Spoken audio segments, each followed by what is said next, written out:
Well, good evening, good afternoon, whatever time of day it is. And I must say that I wouldn't think twice of coming here. If Sandy Kahn invites me, I come. And Stuart and Sandy have been good friends for a very, very long time. Just to tell you a little bit more about it, I grew up in the Bronx, New York, not far from the Yankee Stadium.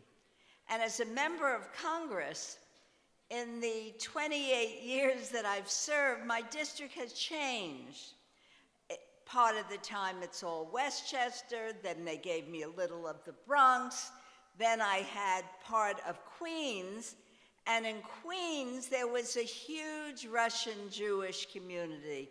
How many of you know Queens or are from Queens? A large Russian Jewish community. And after that, then they changed my district again. That means you have to meet 700,000 new people, but what a pleasure it's been. Now I represent all of Rockland. Anybody from Rockland County here? No, you have to go over the river or over the bridge.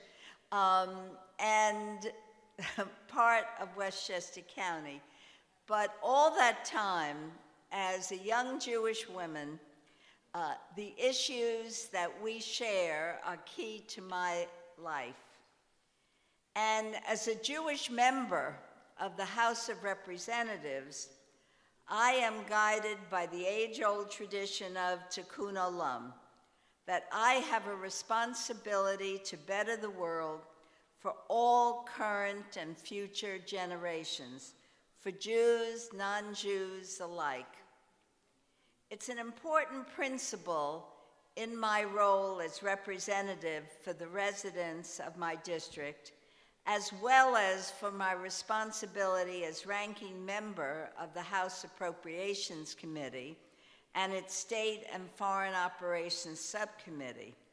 Now, we just finished, I'm also a Democrat in case you want to know, so if I'm a little partial, we really negotiated bipartisan and completed the bill for 2017. But just wait, we're starting the bill for 2018. And the only thing I can be sure of is the money for Israel and the U.S. relationship, all the money and foreign aid and military assistance will be secure because there's strong bipartisan support, and I'm proud of that. Anything else in Mr. Trump's budget I can't be sure of. For example, believe it or not, he's not going to succeed. We're not going to let him succeed, but he wants to even cut $6 billion for the National Institutes of Health. And this is absurd because I'm so proud of the work and the research we do to help diseases all here and all over the world. But I'm not supposed to be giving you a speech on that, so I'll come back another time to tell you about the budget. Hopefully we'll succeed.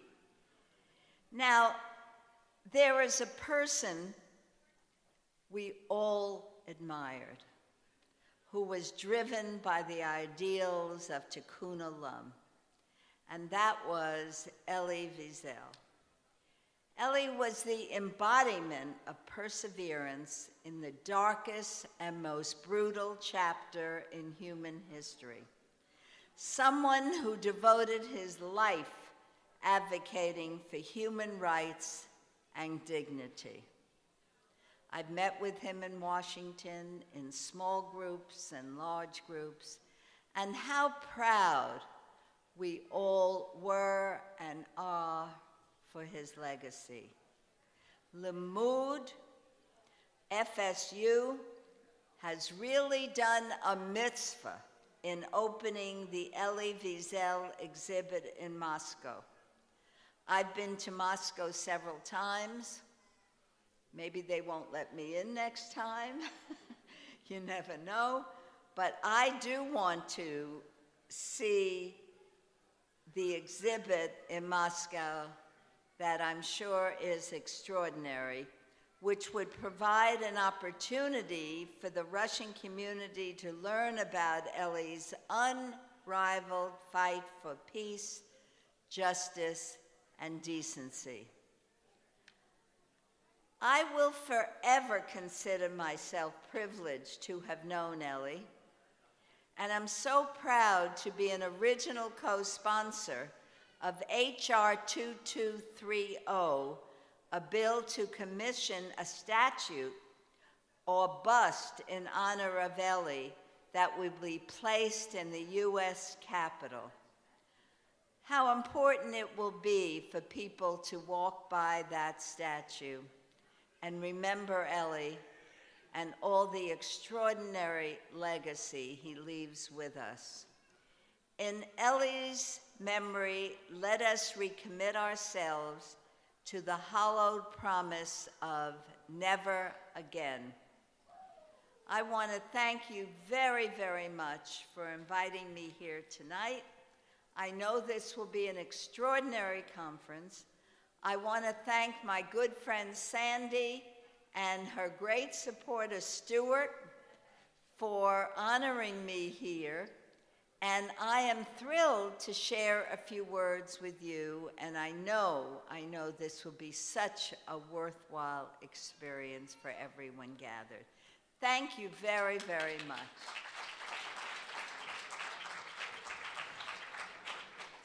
Thank you. I want to award you a special... Oh, my goodness. I want to say to the Honorable Congresswoman Nita Lowey, where months ago we had the same Limmud in Moscow with 2,500 participants. I repeat, 2,500 participants and 500 people, 500 participants couldn't get in because there was no bigger venue in Moscow that can entertain 3,000 people. And we have Rabbi Ber Elazar on one hand, and we have a Reform rabbi from England on the other hand. And they all live together. It's like Mashiach time. And that's something special. We would like to honor you, a special honoree, especially with the forthcoming visit of President Trump to Jerusalem.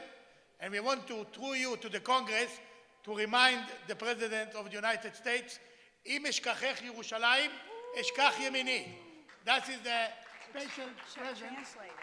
If I will forget Jerusalem, I will forget my right hand. This is the Yishar Koach we give to Nita Lowey for fighting for Israel for many, many years. And we appreciate all of us. We love you. Yom Israel Chai. Thank you very, very much. Thank you. You want to take a picture? Oh,